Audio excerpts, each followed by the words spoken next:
प्रश्न 537। क्या नाकामयाबी की भी कोई अहमियत है? बिल्कुल, नाकामयाबी की भी अपनी अहमियत है, बशर्ते कि हम दोबारा नाकामयाब ना होने का पक्का इरादा कर लें। तब अंत में ये नाकामयाबियां हमें जरूर कामयाबी की तरफ ले जाएंगी। प्रश्न 538। महाराज जी, वहां बैठे हमारे भाई को कुछ तसल्ली हो जाएगी अगर हम उसे बता दें कि बार बार ऐसा कहा जाता है कि संतमत में नाकामयाबी की कोई जगह नहीं होती। क्या ऐसा सही नहीं है? अगर उसमें चलने की हिम्मत है तो उसके गिरने का खतरा भी हो सकता है। हमें इन सब नाकामयाबियों को अपनी ताकत का आधार समझना चाहिए, बशर्ते कि हम खड़े होकर दोबारा चलने लगें। अगर हम गिरकर उठते ही नहीं तो वह एक अलग बात है। हमारे अंदर कमजोरियां भरी हुई हैं, इसलिए ठोकरें तो लगनी ही हैं, लेकिन हमें मार्ग पर हमेशा डटे रहना चाहिए। हमारी मंजिल हमेशा हमारी आंखों के सामने रहनी चाहिए और हमें बार बार संभल कर फिर से चलने की कोशिश करनी चाहिए। आखिर हम कामयाब हो ही जाते हैं, इसलिए संतमत में कोई नाकामयाबी नहीं है। प्रश्न 539। महाराज जी, लगता है कि एक सत्संगी जिसकी सोच संतमत के उसूलों के मुताबिक ढल गई है, कभी नकारात्मक भावनाओं का शिकार नहीं होगा। क्या आप कृपा करके इस पर अपने विचार प्रकट करेंगे? इसमें बुद्धि कुछ ज्यादा सहायता नहीं करती। बौद्धिक रूप से हम सब जानते हैं कि यह मार्ग हमें वापस परमात्मा के पास ले जाता है, लेकिन हमारे कर्मों का प्रभाव भी तो है। जब कर्मों की जबरदस्त लहर आती है तो यह हमें मार्ग से दूर धकेल देती है। हमारे कदम मार्ग से उखड़ जाते हैं, हम बिल्कुल डामाडोल हो जाते हैं और फिर हमें वापस मार्ग पर खींच लिया जाता है। जब हम कोई पाप कर्म करते हैं तो बुद्धि हमें बता देती है कि हम जो कर रहे हैं वह गलत है, हम जो कुछ भी कर रहे हैं वह सही नहीं है। पर क्या हम अपने आप को रोक पाते हैं? हम हमेशा इसका शिकार हो ही जाते हैं। तब हम बेबस हो जाते हैं। बौद्धिक रूप से हम जानते हैं कि यह करना ठीक नहीं है या वह करना ठीक नहीं है, फिर भी हम वही काम करते हैं, क्योंकि मन का बहुत ज्यादा प्रभाव है, वह बहुत ताकतवर है। इसलिए चाहे आपकी अंतरात्मा आपको बता रही हो कि यह ठीक नहीं है, फिर भी आप उस कमजोरी के शिकार हो जाते हैं, उसके गुलाम बन जाते हैं।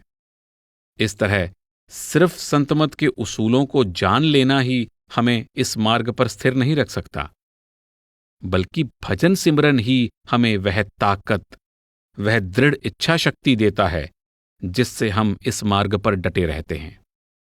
तब अगर हम गिर भी जाते हैं, हम फिर से खड़े हो जाते हैं और मार्ग पर बने रहते हैं।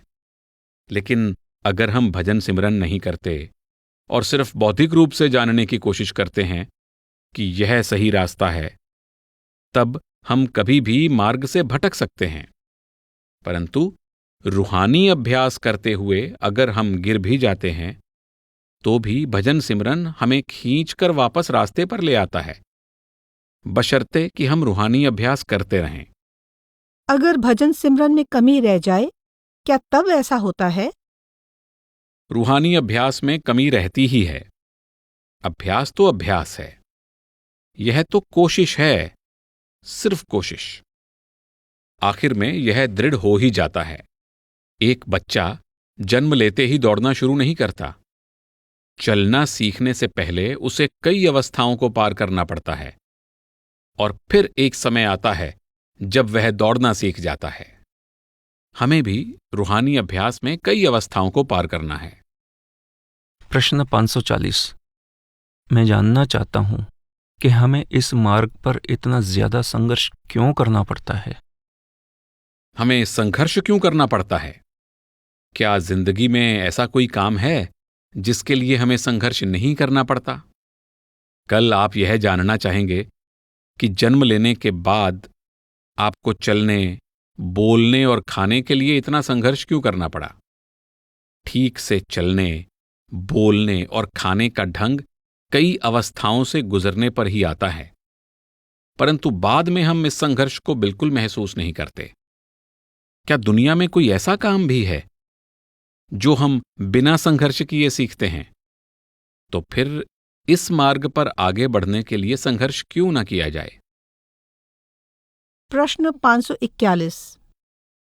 महाराज जी, जब आपने हमें नामदान की बख्शिश की तो आपने हमारे कुछ कर्मों को अपने ऊपर ले लिया।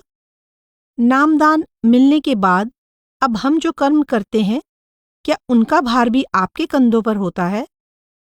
यह एक गलत धारणा है। सतगुरु आपको काल की नगरी से छुटकारा दिलाने के लिए जमानती बन सकते हैं, लेकिन आपको अपने कर्मों का भार अपने कंधों पर खुद उठाना है। आपको अपने कर्मों का भुगतान खुद ही करना है। उन कर्मों को खत्म करने के लिए आपको अपना भजन सिमरन करना होगा। आप यह नहीं सोच सकती कि सतगुरु ने कर्म अपने ऊपर ले लिए हैं और अब मैं पूरी तरह से आजाद हो गई हूं। यह एक गलत धारणा है। अगर एक सिपाही दुश्मन से लड़ने के लिए पूरी तरह से हथियारबंद है, तो उसे दुश्मन से लड़ाई करनी ही होगी। वह यह नहीं कह सकता कि मेरा सेनापति, जिसने मुझे इसके लिए तैयार किया है, उसे ही दुश्मन से लड़ना चाहिए। लड़ाई में क्या क्या करना है, यह बताने के लिए उसका सेनापति हमेशा उसके पीछे होता है। सेनापति का काम तो उसे लड़ाई के लिए तैयार करना है। उसका काम सिपाही की सहायता करना, उसे हुक्म देना है। लेकिन लड़ाई तो सिपाही को ही लड़नी होगी। इसके बारे में लोगों की एक गलत धारणा है। हालांकि सतगुरु कुछ भी अपने ऊपर ले सकते हैं। सतगुरु चाहे कुछ भी करें, लेकिन अपने कर्मों के लिए, उनका भुगतान करने के लिए हम खुद जिम्मेदार हैं। सतगुरु केवल यह जिम्मेदारी लेते हैं कि आत्मा अब कभी वापस काल की गिरफ्त में ना आए। उसे तो परमात्मा के पास वापस जाना है। लेकिन जब तक आप इन सब कर्मों का भुगतान नहीं कर लेते, आप इस दायरे से बाहर नहीं निकल सकते। हम अपने सारे कर्मों का भुगतान कैसे कर सकते हैं? भजन सिमरन के जरिए। यही एकमात्र तरीका है। परमात्मा की दया मेहर में कमी नहीं है, हमारी कोशिश में कमी है, हमारी निष्ठा में कमी है, हमारे विश्वास में कमी है। परमात्मा की रहमत में कोई कमी नहीं है। जितना हम उसके पास वापस जाने के लिए बेचैन हैं, उससे कहीं ज्यादा वह हमें वापस खींचने के लिए बेचैन है। अगर ऐसा ना होता तो आज हम इस मार्ग पर होते ही नहीं। यह केवल उसी की कशिश है कि आज हम इस मार्ग पर हैं। हम किसी भी विकार पर काबू नहीं पा सकते, न काम पर न क्रोध पर। सालों साल बीत जाते हैं, पर हम किसी भी विकार को काबू नहीं कर पाते। आपको अपना फर्ज निभाना है। आप अपनी उन जिम्मेदारियों से नहीं बच सकते जो आपने ही पूरी करनी है। हुक्म सेनापति देता है, पर उसका पालन सिपाही करता है। हमें अपने मन के साथ लड़ाई लड़नी है। अपने मन के साथ लड़ने के लिए, अपने कर्मों के बोझ से लड़ने के लिए हमें पूरी तरह से तैयार किया गया है। उसकी सहायता भी प्राप्त है, उसका हुक्म भी है और मार्गदर्शन भी मिल रहा है। लेकिन आप यह नहीं कह सकते कि मैं तो नहीं लड़ूंगा, आप ही मेरे लिए लड़ाई करें। ऐसी सोच गलत है। जब हम लड़ते हैं और हर लड़ाई हारते जाते हैं, तो मन में बहुत निराशा होती है। संतमत में आप कभी नहीं हारते।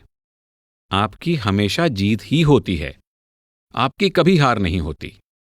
महाराज जी, यानी महाराज सावन सिंह कहा करते थे कि अगर आप मेरे पास अपनी कामयाबी लेकर नहीं आ सकते, तो कम से कम अपनी नाकामयाबी लेकर तो आओ। हमारी नाकामयाबियां तो बहुत सी हैं। हम सब संघर्ष कर रही आत्माएं हैं, मैं इससे इनकार नहीं करता। लेकिन कम से कम हम कोशिश तो कर रहे हैं। अगर एक बच्चा अपने पैरों पर खड़ा होने की कोशिश ही ना करे, तो वह दौड़ना कैसे सीखेगा? मां बच्चे की सहायता करती है, लेकिन कोशिश तो बच्चे को ही करनी है। उसे सहायता की, हर तरह के मार्गदर्शन की जरूरत होती है, लेकिन आखिरकार बच्चा खड़ा हो जाता है और फिर दौड़ने भी लगता है। मां को चिंता लगी रहती है कि बच्चा एकदम से दौड़ना सीख जाए, लेकिन बच्चे को भी अपनी तरफ से कुछ करना पड़ता है। हमें भी अपनी तरफ से कोशिश करनी चाहिए। प्रश्न 542। जब सद्गुरु देखते हैं कि जीव संघर्ष कर रहा है और नाकामयाब हो रहा है, तो क्या उन्हें सचमुच हमारी नाकामयाबियां भी अच्छी लगती हैं?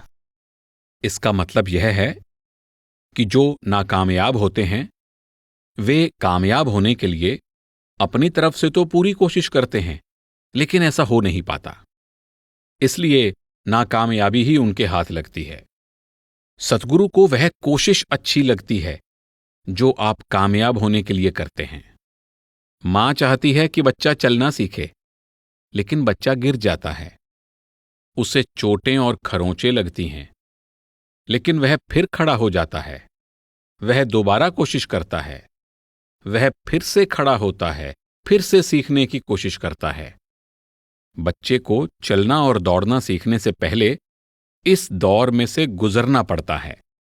इसी तरह जब हम इस मार्ग पर चलते हैं तो इंसान होने के नाते हमारी भी अपनी कमजोरियां हमें गिराती हैं, लेकिन अगर हम फिर से खड़े होकर कामयाब होने की कोशिश में लग जाते हैं तो हो सकता है कि हम फिर से गिर जाएं, लेकिन एक बार फिर कामयाब होने की कोशिश करते हैं। कुदरती बात है कि वे नाकामयाबियां ही आगे बढ़ने की तरफ हमारी कोशिश है, पीछे की ओर जाने की नहीं। अपनी हर नाकामयाबी में हमें कामयाब होने के अपने इरादे की झलक दिखाई देती है और हमें बताती है कि हम में कहां कमी है। इसलिए हमें अपनी तरफ से पूरी कोशिश करते रहना चाहिए। अगर फिर भी हम नाकामयाब रहते हैं तो हमें निराशा नहीं होनी चाहिए, बल्कि फिर से संत मार्ग पर चलते रहने की कोशिश करनी है। लेकिन अगर हम नाकामयाब होने पर कामयाब होने के लिए दोबारा कोशिश ही नहीं करते, तब तो सतगुरु को हमारी नाकामयाबी अच्छी नहीं लगेगी। प्रश्न 543। महाराज जी, क्या आप हमें बताएंगे कि एक अच्छा सत्संगी बनने के लिए किस तरह के साहस की जरूरत होती है? हमें हर कदम पर हिम्मत की जरूरत है। हम सब संघर्ष कर रही जीवात्माएं हैं और यह एक बहुत बड़ा संघर्ष है। यह मन के साथ एक बहुत बड़ी लड़ाई है। मन के साथ लड़ाई करना इतना आसान नहीं है। हमारा दुश्मन हम सबके अंदर ही है। यह कहीं बाहर नहीं है, हमेशा हमारे अंदर ही रहता है। हम यह भी नहीं जानते कि वह हमें कब धोखा दे दे, कब हमारे साथ छल कपट करके रास्ते से भटका दे। इसलिए हमें अपने दुश्मन से हमेशा होशियार रहना है। कभी कभी यह हमारा दोस्त बन जाता है, कभी कभी यह दुश्मन बनकर हमें डराता है, हमें परेशान करता है, हमें अपने मार्ग से, अपने विश्वास से डगमगा देता है। इस तरह यह मन के साथ हमारा लगातार चलने वाला संघर्ष है। हमें हमेशा चौकस रहना है और हर रोज, हर पल इसकी गतिविधियों पर निगरानी रखनी है। हम सिर्फ यह सोचकर अपने आप को झूठी तसल्ली नहीं दे सकते कि हमने इसे जीत लिया है। यह तो एक संघर्ष है, जिंदगी भर चलने वाला संघर्ष। इसलिए अगर हम मजबूत नहीं हैं, मन के साथ लड़ाई लड़ने के लिए पूरी तरह तैयार नहीं हैं, तो हम यह लड़ाई कैसे जीत सकते हैं? हमें मजबूत बनना होगा। इंसान में कमजोरियां हैं, लेकिन इसका यह मतलब नहीं है कि हमें फिर उठना ही नहीं है और अपने दुश्मन से फिर से लड़ाई नहीं करनी है। लड़ाई में सिपाही जख्मी हो जाते हैं, लेकिन वे फिर से उठ खड़े होते हैं, अपने हथियार उठाते हैं और फिर से लड़ने लगते हैं। अगर हम गिर जाते हैं, अगर हम इंसानी कमजोरियों का शिकार हो जाते हैं, तो हमें हार नहीं मान लेनी चाहिए। जब एक बच्चा दौड़ना शुरू करता है तो वह कितनी बार गिरता है, उसे कितनी बार चोटें लगती हैं, लेकिन वह फिर उठता है, फिर खड़ा होता है, फिर से दौड़ने लगता है। हम सब उस दौर में से निकल चुके हैं और अब चलना या दौड़ना हमारे लिए कोई मुश्किल बात नहीं है। इसी तरह हम प्रलोभन में भी फंस जाते हैं, हम गिर भी जाते हैं, हम इंसानी कमजोरियों के शिकार भी हो जाते हैं। लेकिन इसका मतलब यह नहीं है कि हम मन के आगे घुटने टेक दें और लड़ाई से हार मान लें। हमें संघर्ष जारी रखना है। अगर हम संघर्ष करते रहेंगे, इसे जारी रखेंगे, तो आखिरकार जीत हमारी ही होगी। प्रश्न 544। महाराज जी, जब कोई इस अवस्था में पहुंच जाता है कि वह पूरी तरह सद्गुरु की रजा में राजी रहने लगे, तो क्या उस जीव को किसी भी तरह का कोई शारीरिक कष्ट महसूस होता है? जब आप किसी से प्रेम करते हैं, तो क्या आप उस प्रेम में होने वाले कष्ट की परवाह करते हैं या आप उस प्रेम में खुश रहते हैं? अगर आप किसी से प्रेम करते हैं, तो क्या आप हिसाब लगाते हैं कि आपने इसके लिए कितने दुख उठाए हैं? या आप इस बात के लिए खुश होते हैं कि आप उससे प्रेम करते हैं? यहां हिसाब किताब का कोई सवाल नहीं है। एक प्रेमी प्रेम में होने वाले फायदों का हिसाब नहीं रखता है। वह प्रेम करता है क्योंकि उसे प्रेम है, चाहे उसे कोई भी कुर्बानी देनी पड़े, कुछ भी कुर्बान करना पड़े, कुछ भी सहना पड़े, वह बहुत खुश होता है। जब एक औरत बच्चे को जन्म देती है, तो वह अपनी तकलीफ के बारे में कभी नहीं सोचती। बच्चे को जन्म देकर उसे सबसे ज्यादा खुशी होती है। अगर वह हमेशा यही सोचती रहती कि मुझे पीड़ा होगी और यह बहुत असहनीय होगी, तो वह कभी गर्भ धारण ना करती। लेकिन वह तो अपने बच्चे के लिए उत्सुक है। वह तकलीफ की परवाह नहीं करती, वह कभी हिसाब नहीं लगाती। प्रेमी यह हिसाब ना लगाता कि उसे किन तकलीफों में से गुजरना पड़ेगा। वह सदा प्रेम में खुश रहता है। उसे बस प्रेम की चाहत है। वह तो केवल इतना ही चाहता है। प्रश्न 545। महाराज जी, पलटू साहिब की वाणी है, अगर एक प्रेमी बनना चाहते हो तो पहले अपने लिए कब्र खोद लो, तभी प्रेमी बनने के बारे में सोचो। क्या आप इसका मतलब समझाएंगे? वे कहते हैं कि आपको अपनी कब्र खुद खोदनी है। आपको इस रचना में, इस दुनिया में जीते जी मौत का सामना करना है। आपको सभी इंद्रियों के भोगों से, दुनियावी पदार्थों के मोह से बचना होगा जो आपके मन को रचना की तरफ खींच रहे हैं। आपको हर एक चीज से ध्यान हटाना होगा। परमात्मा के आशिक बनना इतना आसान काम नहीं है। आपको इस रचना से मुंह मोड़ना होगा, तभी आप उसकी ओर मुंह कर सकते हैं। प्रश्न 546। मैं चाहता हूं कि आप कृपा करके सार वचन वार्तिक के एक वचन पर चर्चा करें। भाग 2 के वचन नंबर 163 में यह कहा गया है कि संतों के शिष्यों को मौत के वक्त कोई तकलीफ महसूस नहीं होती, बल्कि वे बहादुरी से इसका सामना करते हैं, क्योंकि वे हमेशा मौत को याद रखते हैं और सांसारिक कार्यों में उतना ही उलझते हैं जितना कि निहायत जरूरी होता है। उन्होंने संसार में से अपनी जड़ें पहले से ही काट दी होती हैं। संतों के शिष्यों का सांसारिक जीवन उसी तरह होता है जैसे कटे हुए पेड़ की हरियाली चंद रोज की होती है। मैं खास तौर पर यह जानना चाहता हूं कि स्वामी जी का इस कथन से क्या मतलब है कि सांसारिक कार्यों की जड़ें पहले से ही काट दी होती हैं। भजन सिमरन के जरिए हमारी जड़ें दुनिया में से कट जाती हैं। हजरत ईसा का यही मतलब है जब वे कहते हैं, मैं तलवार लेकर आया हूं। तलवार का काम जड़ों को, जंजीरों को काटना है। तो क्या ये जड़ें नामदान के वक्त एक ही झटके में नहीं काट दी जाती या नामदान के बाद लगातार कटती जाती हैं? अगर आपने जमीन से एक पेड़ को जड़ से उखाड़ना है, तो क्या आप इसे सिर्फ एक ही झटके से उखाड़ सकते हैं? कई बार जड़ें जमीन में बहुत गहरी हो जाती हैं।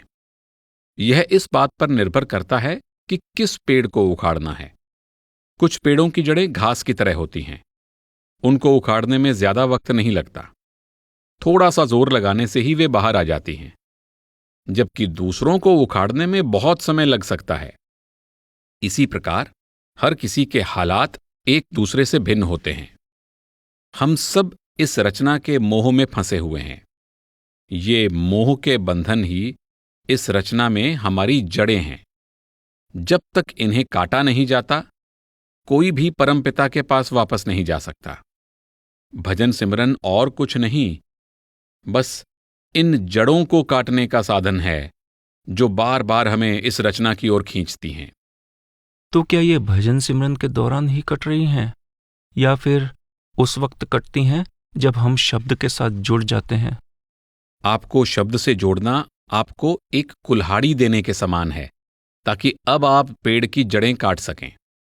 अगर आप कुल्हाड़ी का इस्तेमाल नहीं करते तो फिर उसका क्या फायदा? एक किसान पेड़ को जड़ से उखाड़ने के लिए एक कुल्हाड़ी लेता है, लेकिन अगर वह कुल्हाड़ी को इस्तेमाल ही नहीं करता, कोशिश ही नहीं करता, कड़ी मेहनत ही नहीं करता, तो वह पेड़ को, उसकी जड़ों को कैसे काट सकता है? उसे मेहनत करनी होगी, उसे कुल्हाड़ी का इस्तेमाल करना होगा। ऐसा करने के लिए उसके पास सारे साधन हैं। इस तरह संत महात्मा हमें अपने मन के साथ, अपने दुनियावी मोह के बंधनों के साथ लड़ने के साधन उपलब्ध कराते हैं। अब हमें अपना फर्ज अदा करना है। सेनापति अपने सिपाहियों को दुश्मन के साथ लड़ने के लिए तैयार करता है, और वह चाहता है कि हर एक सिपाही लड़े। वह उसका मार्गदर्शन करने के लिए, उसे हथियार देने के लिए, उसे गोला बारूद देने के लिए और उसकी सभी जरूरतों को पूरा करने के लिए उसके पीछे खड़ा होता है। लेकिन लड़ना तो सिपाही नहीं है। सिपाही अपने सेनापति से यह नहीं कह सकता कि वह आगे जाकर उसकी जगह लड़ाई करे। हमें अपना फर्ज निभाना है, हमें अपना फर्ज पूरा करना है, और हमें अपना फर्ज पूरा करने के लिए सभी साधन उपलब्ध कराए गए हैं। हमें अपने मन रूपी दुश्मन के साथ लड़ाई करनी है, जो इस रचना के मोह में बंधा हुआ है। भजन सिमरन कुदरती तौर पर आपको इस रचना से अपनी जड़ें उखाड़ने में सहायता करेगा। हम हमेशा ऐसे तरीके ढूंढने की कोशिश करते हैं कि हमें कुछ भी ना करना पड़े। हम हमेशा अपनी किताबों और संत महात्माओं के कथनों के ऐसे अर्थ निकालने की कोशिश करते हैं ताकि हमें कोई मेहनत ना करनी पड़े। प्रश्न 547। महाराज जी, डाई टू लिव पुस्तक में संघर्ष के लिए साहसी बने के संदर्भ में आपने कहा है, हमें अपने जीवन में बहुत कुछ कुर्बान करना पड़ता है। मन के एक कोने से मैं अब भी दुनिया से प्यार करती हूँ और दूसरे कोने से मैं परमात्मा से प्यार करती हूँ। मेरा सवाल यह है कि मैं दोनों में तालमेल कैसे बिठा सकती हूँ? भजन सिमरन के जरिए हम सबके साथ ऐसा ही होता है। हमारा मन पूरी तरह से भजन सिमरन में रमा हुआ नहीं है। हमारा मन पूरी तरह से परम पिता की भक्ति में नहीं लगा है। यह परिवार के साथ भी है, यह दुनिया के साथ भी है, और दुनिया की लज्जतों का भी आशिक है।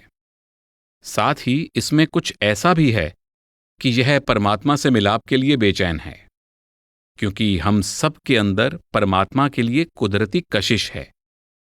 आत्मा का झुकाव हमेशा परमात्मा की ओर होता है, लेकिन मन का रुख बाहरी दुनिया की तरफ। इस तरह दोनों ही बातें हैं। मन बाहर की तरफ खींचता है, आत्मा ऊपर की तरफ खींचती है। जी, लेकिन मेरा सवाल यह है कि मैं अपने अंदर ज्यादा कुर्बानी की और परमात्मा के लिए ज्यादा प्यार की भावना को कैसे जागृत कर सकती हूँ? जो वक्त हम भजन सिमरन को देते हैं वह एक तरह की कुर्बानी ही है। हमें अपने आप को समाज से दूर रखना पड़ता है ताकि हम अपने वक्त को भजन सिमरन में लगा सकें। हम उस संगति से बचते हैं जो हमें नहीं भाती, जो अब हमें बिल्कुल अच्छी नहीं लगती, जो हमें परमपिता से दूर ले जाती है, जो हमें नीचे की ओर खींचती है, जो हमें डामाडोल करती है। इसलिए हमें ऐसी कुर्बानी करनी पड़ती है। कई बार इसका नतीजा होता है अकेलापन, और मेरा अनुभव कहता है कि अकेलापन हमेशा भजन सिमरन में सहायक नहीं होता। कई बार यह फायदेमंद नहीं होता और कई बार यह अभ्यास में बहुत फायदा पहुंचाता है। कभी कभी हम एकांत के लिए तरसते हैं। हम पहाड़ों की ओर दौड़ते हैं, हम एकांत स्थानों की ओर भागते हैं। हम दुनिया से ऊब चुके होते हैं। हम कोई एकांत कोना ढूंढने की कोशिश करते हैं जहां हम अपने आप के साथ अकेले बैठ सकें। कभी कभी हमें किसी का भी साथ अच्छा नहीं लगता, हमें सिर्फ अपना साथ ही अच्छा लगता है। लेकिन कभी कभी निश्चय ही हम संगति चाहते हैं, हम दूसरों के साथ मिलना जुलना चाहते हैं। प्रश्न 548। मैं अक्सर अपनी कमजोरियों और गलतियों को लेकर बहुत निराश हो जाता हूँ। क्या हमें इन्हें भी सद्गुरु की दया मेहर समझकर स्वीकार कर लेना चाहिए? नहीं, आप सिर्फ अपनी तरफ से पूरी कोशिश करें। आप कोशिश करें, कोई कमी ना रहने दें। आप उसकी दया मेहर को ग्रहण करने के काबिल बनें। आप कोशिश करें, लेकिन आपको मिलेगा वही जो वह आपको देना चाहता है। वही हमें ऐसा माहौल, ऐसा वातावरण देता है जिसमें हम परमात्मा के बारे में जान सकते हैं, जिसमें हम उससे मिलाप के लिए बेचैन हो जाते हैं। हम उसकी भक्ति करने लगते हैं और उसकी तलाश करना शुरू कर देते हैं। वह परमात्मा ही हमें ऐसा वातावरण, ऐसा माहौल, परिवार में ऐसे हालात देता है। ये सब चीजें मिलकर हमारे मन को उसकी भक्ति करने के लिए प्रेरित करती हैं। यह सब कुछ पूरी तरह उसके हाथ में है, हमारे हाथ में कुछ भी नहीं है।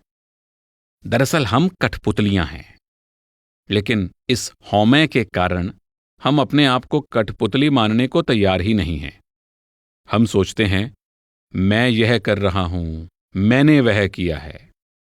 और इसी हौमे के कारण हम इस सारी रचना के साथ बंधे हुए हैं। एक गुरुमुख आत्मा और मनमुख आत्मा में यही फर्क है कि गुरुमुख आत्मा जानती है कि वह सिर्फ एक कठपुतली है, उसके हाथ में कुछ नहीं है। यह सब परमात्मा की ही दया मेहर है। मनमुख सोचता है, मुझसे कौन कुछ करवा सकता है, मैं ही सब कुछ कर रहा हूं, कोई दूसरा मुझसे यह सब कैसे करवा सकता है। एक हौमे का शिकार है, जबकि दूसरा अपनी हौमे को मिटाने में कामयाब हो गया है। देखने में दोनों एक जैसे लगते हैं, लेकिन एक को एहसास है कि वह कठपुतली है और दूसरे को नहीं है। प्रश्न 549। महाराज जी, ये कथन शायद सारवचन में है कि संत मत में हमारी जिंदगी एक सिपाही की तरह होनी चाहिए। इसका क्या मतलब है? एक सिपाही कभी मौत से नहीं डरता और वह बहुत सी चीजों की कुर्बानी देता है। वह कभी पीछे मुड़कर नहीं देखता। वह कभी चिंता नहीं करता कि मेरी पत्नी का क्या होगा, मेरे बेटे का क्या होगा, और अगर मैं मारा गया तो वे कैसे जिंदगी गुजारेंगे। उसका एकमात्र लक्ष्य होता है लड़ना, जीतना और विजय हासिल करना। इसी तरह भजन सिमरन के लिए हमारा मकसद एक सिपाही की तरह होना चाहिए।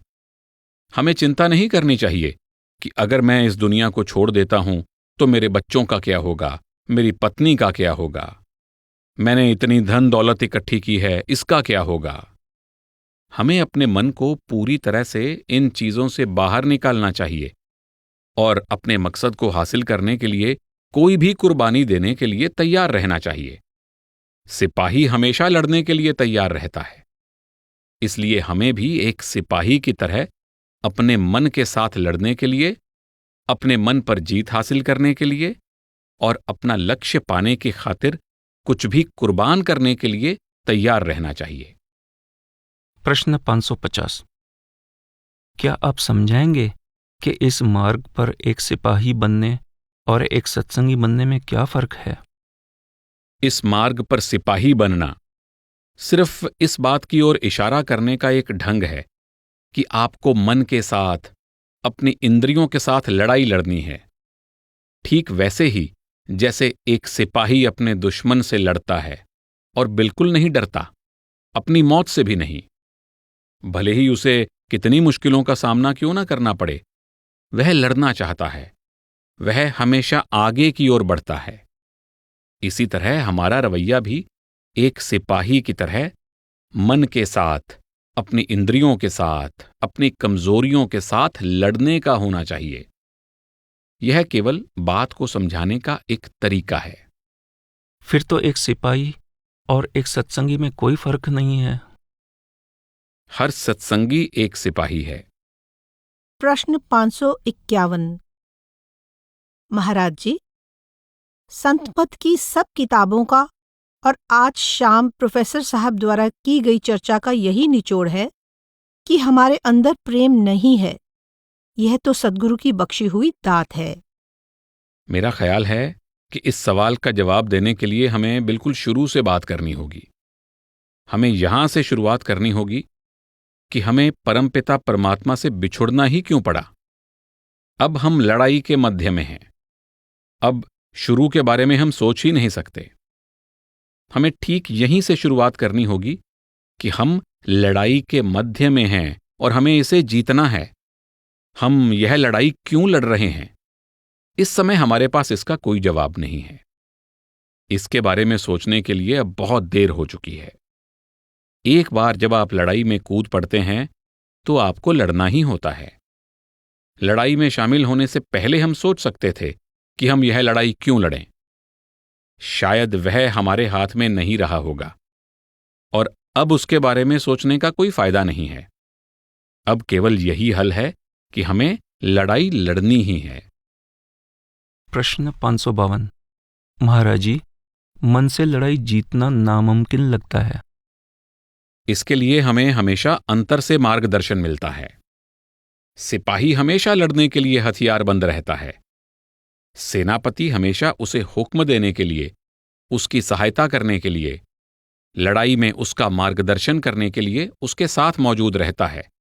लेकिन लड़ना तो सिपाही को ही होता है। वह सेनापति से यह नहीं कह सकता, अब आपने मुझे सभी हथियारों से लैस कर दिया है और अब आप मेरे लिए लड़ाई भी करें। लड़ना तो उसी को है। हमें अपने दुश्मन के साथ लड़ाई लड़नी है जो हम सबके अंदर बैठा है। हम सब अपने दुश्मन से लड़ने के लिए पूरी तरह तैयार हैं, तो हम इससे क्यों डरें? डरना तो हमारे दुश्मन को चाहिए, क्योंकि अगर हम हालात से डरकर भागते भी हैं तो हमारा दुश्मन फिर भी हमारे साथ ही रहता है। हम अपने दुश्मन से बच नहीं सकते, क्योंकि वह हमारे अंदर ही मौजूद है। हम नहीं जानते कि वह कब हमें धोखा दे दे। वह जो भी हालात पैदा करता है, हमें उनका सामना करना है। इसलिए हालात से भागकर हम किसी भी समस्या को नहीं सुलझा सकते। संयम में रहना। प्रश्न 553। महाराज जी, संयम का प्रेम के साथ क्या संबंध है? संयम और प्यार में क्या फर्क है? असल में परमात्मा के प्यार में मग्न रहना ही संयम में रहना है। खुद को उसके हवाले कर देना, यही संयम या उसके प्रेम में रहना है। जो कुछ भी हमें उसके प्रेम से दूर करता है, वह हमारे संयम को भंग करता है।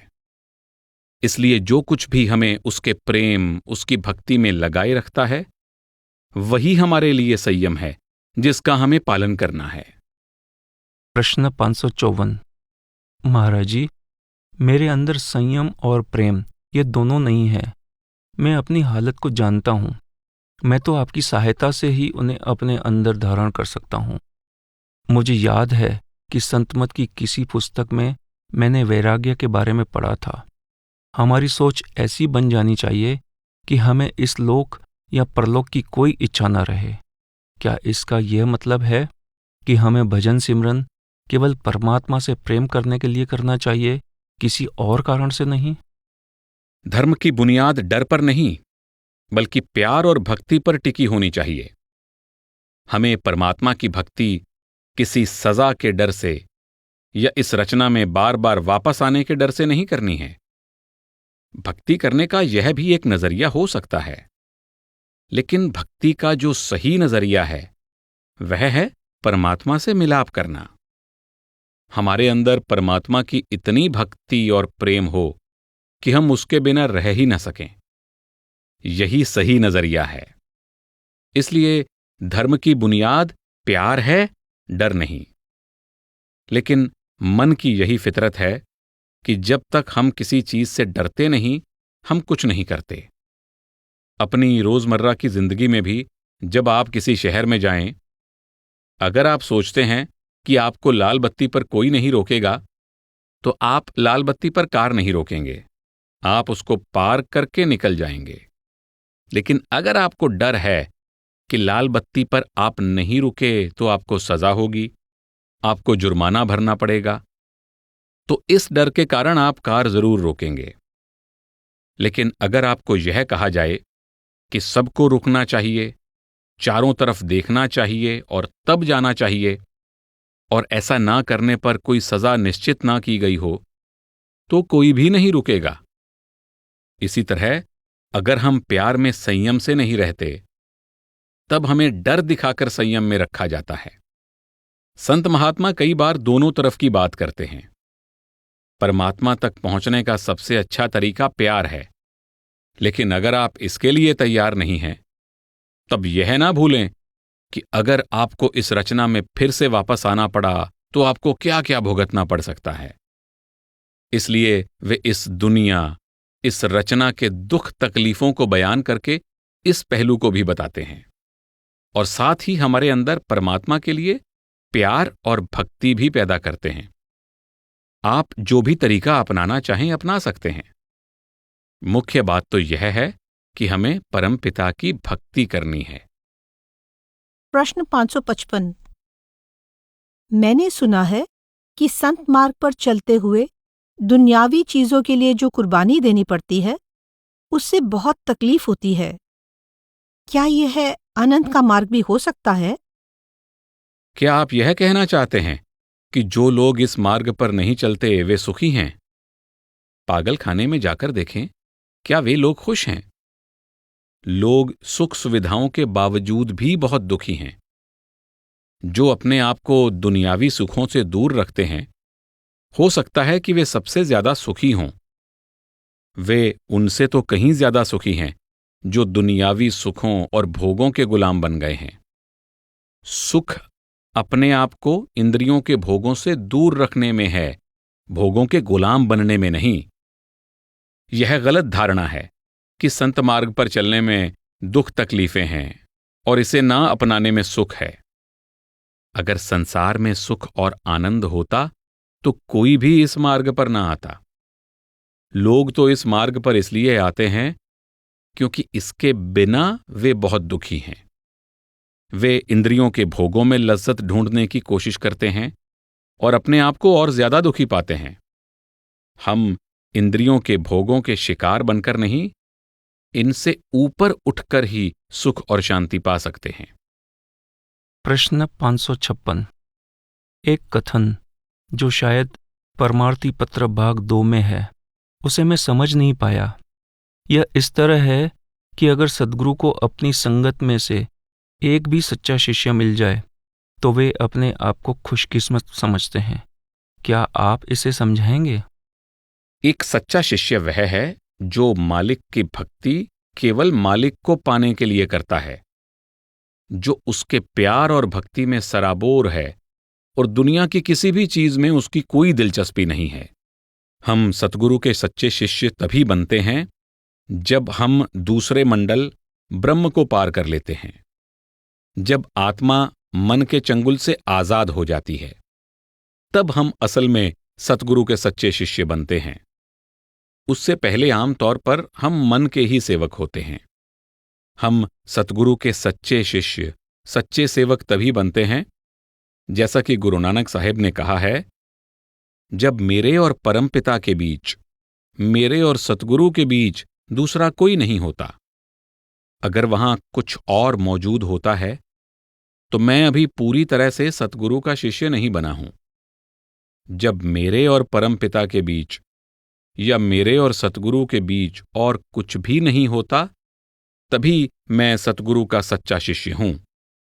अगर मेरी औलाद, मेरी जायदाद, मेरी हौमें या दुनियावी सुख मेरे लिए अहम हैं, तो मैं सतगुरु का सच्चा शिष्य नहीं हूं।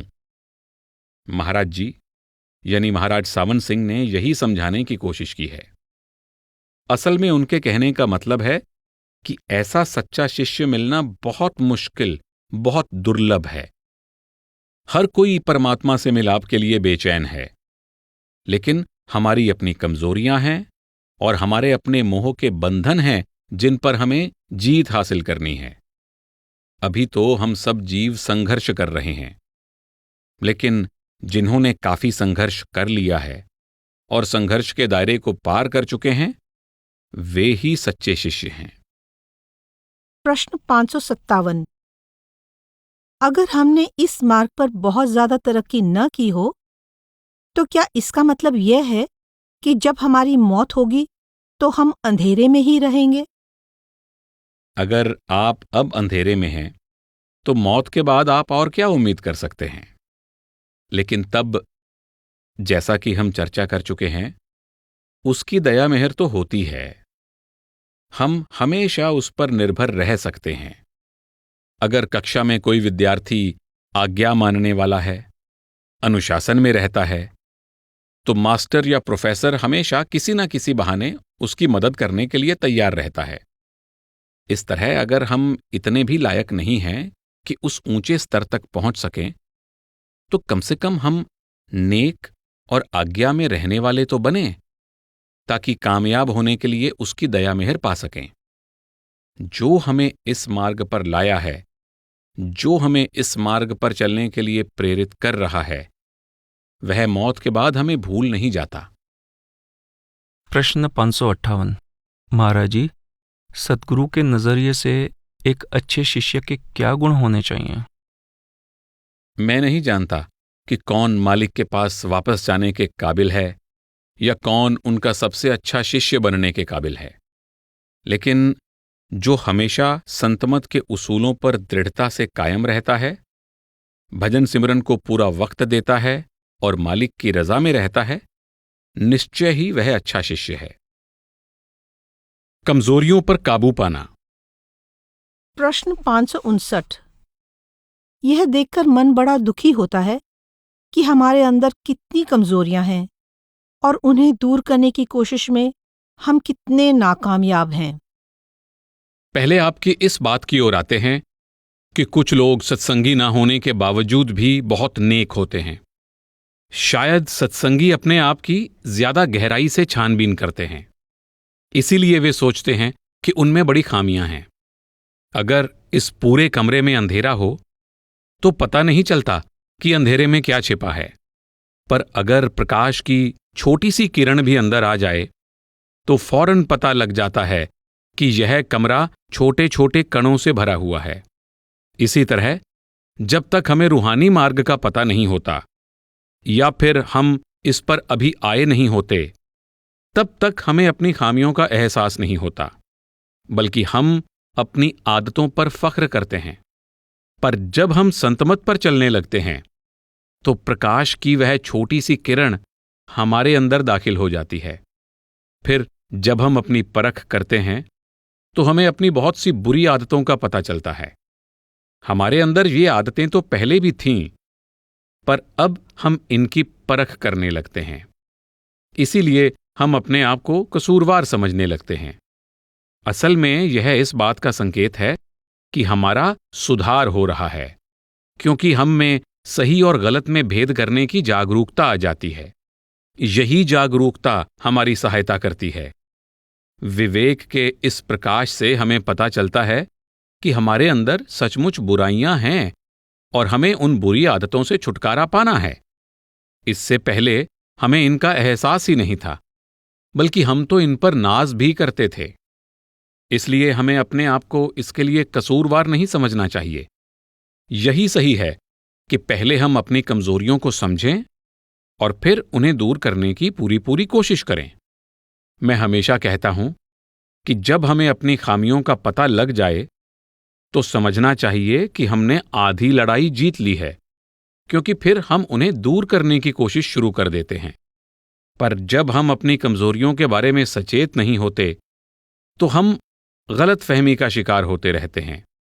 हम सोचते हैं कि हम सही दिशा में हैं, जिससे हम गलत दिशा में और भी आगे बढ़ते जाते हैं। इसलिए हमें मालिक का शुक्रगुजार होना चाहिए कि उसकी दया मेहर से हम बहुत सी गलतियां करने से बच रहे हैं और उसके साथ मिलाप के मार्ग पर सीधे चल रहे हैं। प्रश्न 560। मैंने विश्वास किया, पूरी ईमानदारी से किया, लेकिन अपने इस विश्वास में चूक गया। फिर विश्वास किया, पूरा विश्वास किया, फिर चूक गया। ऐसा कई बार होता रहा। यह सिलसिला आखिर कब तक चलता रहेगा? प्रलोभन हमेशा सामने आते रहते हैं। जब आप यह महसूस करते हैं कि आपने पाप किया है और आपको अपनी कमजोरी का एहसास भी हो जाता है, तो आप इस कमजोरी से ऊपर उठने की कोशिश करें। यह महसूस कर लेना कि हम पाप कर रहे हैं और हम इस कमजोरी के शिकार हैं, यह एहसास ही उस कमजोरी को दूर करने की ओर एक बहुत बड़ा कदम है। अगर हम इस बात को महसूस ही ना करें कि हम पाप कर रहे हैं, तो हम कभी भी पापों से छुटकारा नहीं पा सकते। लेकिन जब आप जानते हैं कि आप पाप कर रहे हैं और उससे बचने की कोशिश करते हैं, तो परमात्मा की दया मेहर आपकी मदद करती है। यह समझ लेना कि आप पाप कर रहे हैं बहुत अच्छी बात है, क्योंकि फिर आप कुदरती तौर पर उससे छुटकारा पाने की कोशिश भी करते हैं। प्रश्न 561। महाराज जी, कई बार मैं ऐसी स्थिति में होता हूं कि मैं सही और गलत के अंतर को समझता हूं। मैं समझता भी हूं कि सही व्यवहार क्या है, लेकिन फिर भी खुद को ऐसी हालत में नहीं पाता कि वही कर सकूं जिसे मैं सही समझता हूं। कई बार मैं दुविधा में पड़ जाता हूं। संतमत की शिक्षा का मकसद हमारे मन को निर्मल करना और यह समझने में हमारी मदद करना है कि क्या सही है और क्या गलत, और फिर हमें उसी के मुताबिक हालात का सामना करने के लिए तैयार करना है। सत्संगों, मीटिंगों, संतमत की पुस्तकों और संतमत की रहनी, इन सब का यही मकसद है। हम अपने मन को इस तरह तैयार कर रहे हैं कि वह अच्छे और बुरे में फर्क कर सके और यह जान सके कि बुराई को कैसे दूर करना है और अच्छाई को कैसे अपनाना है। इन मीटिंगों, सत्संगों और इन सब पुस्तकों को पढ़ने का यही मकसद है। हम सही और गलत में फर्क तो कर सकते हैं, लेकिन फिर भी जब कर्म करने लगते हैं तो गलत कर्म कर बैठते हैं। इससे मन बहुत निराश होता है। मन बहुत ताकतवर है। जब आपको यह एहसास हो जाता है कि यह गलत है, तब कुदरती तौर पर आप मन के साथ संघर्ष करने लगते हैं कि वह ऐसा व्यवहार फिर से ना करे। अगर आपको यह एहसास ही नहीं होता कि यह गलत है, तो आप उस कमजोरी से ऊपर कैसे उठ सकते हैं? अगर आप उसे सही ठहराने लगते हैं, तो आप हमेशा उस कमजोरी के गुलाम बने रहेंगे। लेकिन एक बार जब आप यह समझ जाते हैं कि यह गलत है, एक बार जब आपके अंदर यह विवेक आ जाता है कि आप जो कर रहे हैं वह गलत है, तो निश्चय ही ऐसा समय भी आएगा जब आप सही काम करने के लिए अपने आप से संघर्ष करेंगे।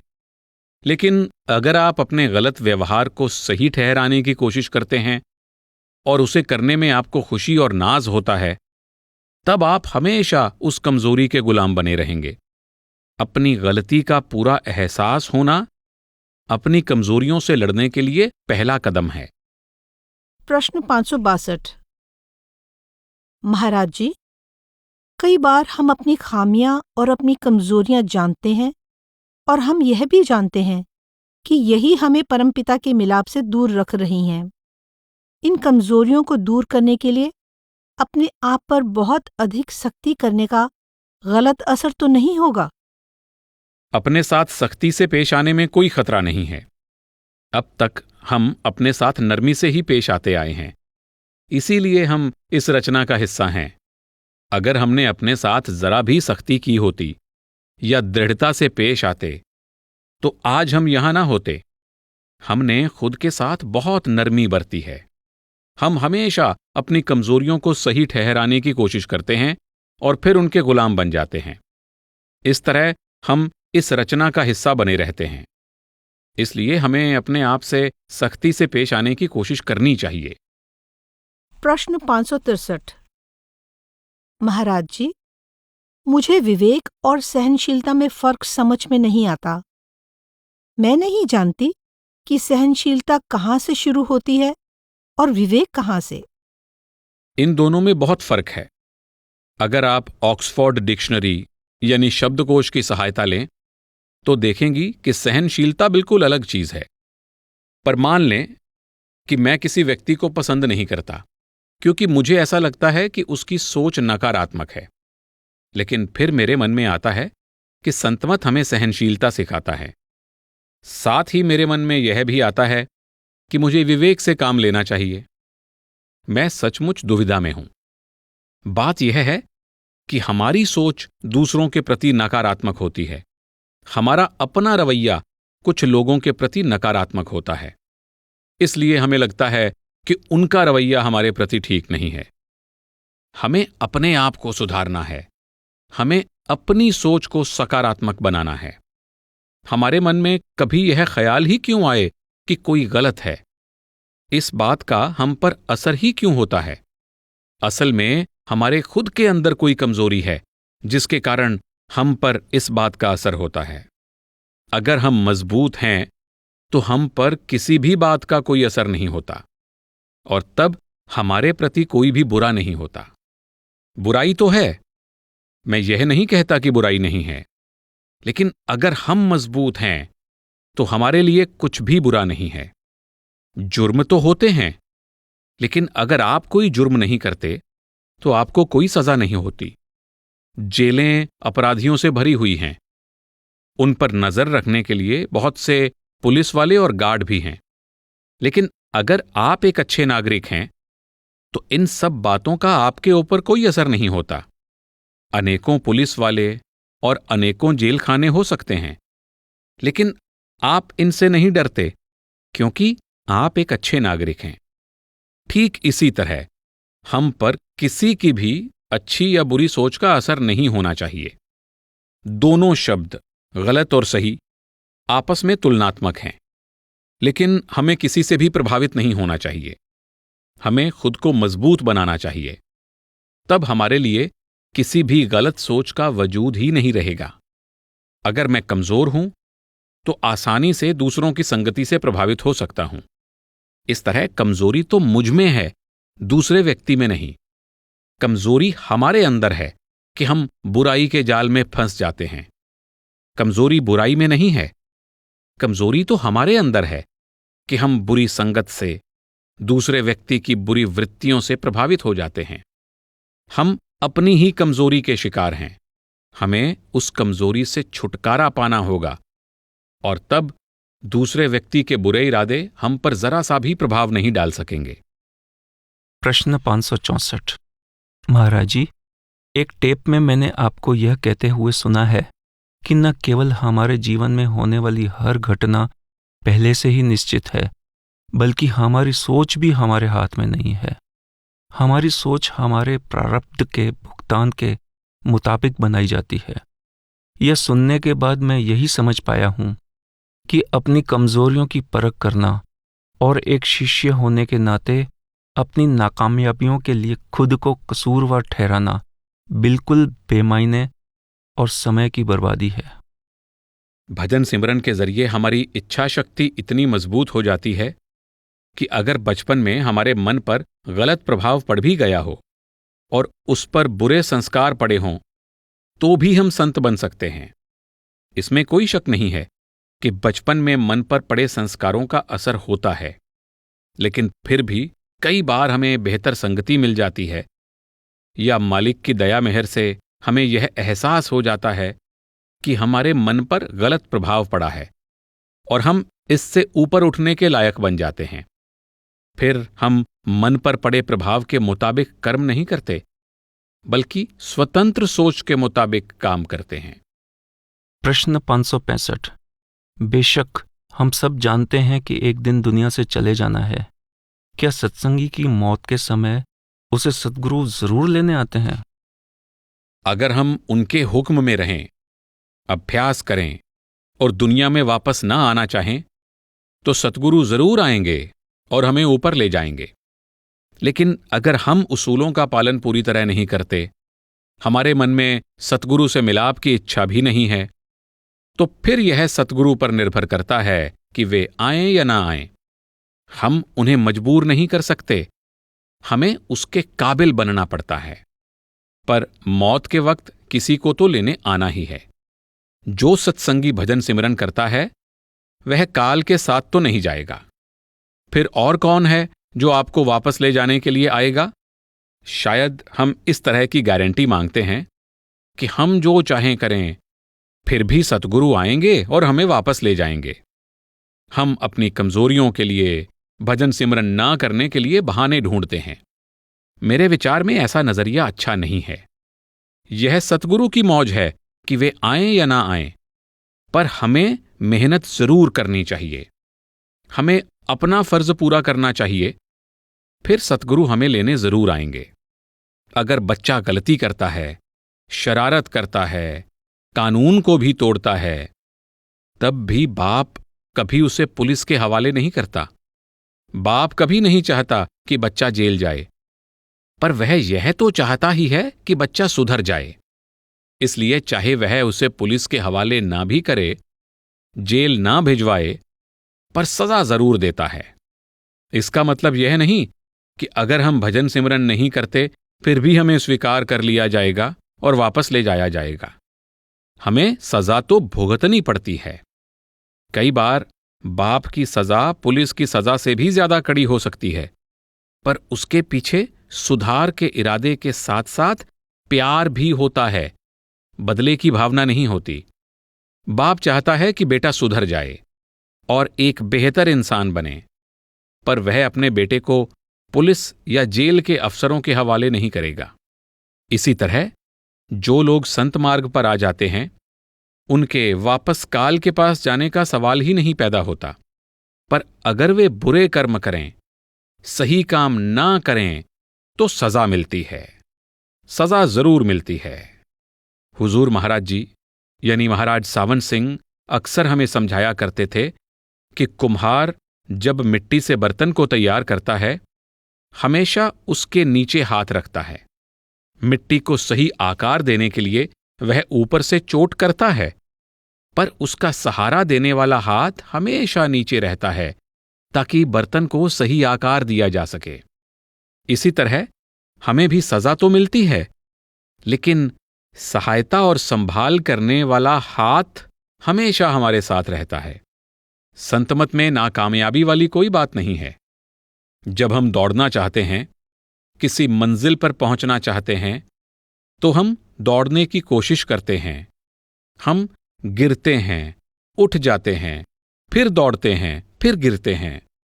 पर अगर हमें विश्वास है कि हमारी कोई मंजिल है और हम उस पर पहुंचने की पूरी ईमानदारी के साथ कोशिश करते रहते हैं, तो हम अपनी मंजिल पर जरूर पहुंच जाते हैं।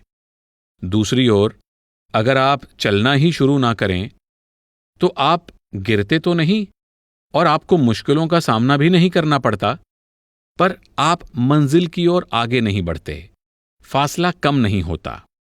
जब हम कोशिश करते हैं तो कई बार गिर भी पड़ते हैं, पर सतगुरु का प्रेम भरा हाथ हमेशा हमें सही मार्ग पर ले आता है, हमारी संभाल करता है, कमजोरियों से छुटकारा पाने और उनसे ऊपर उठने में मदद करता है, ताकि हम संत मार्ग पर चलते हुए वापस जाकर मालिक में समा जाएं।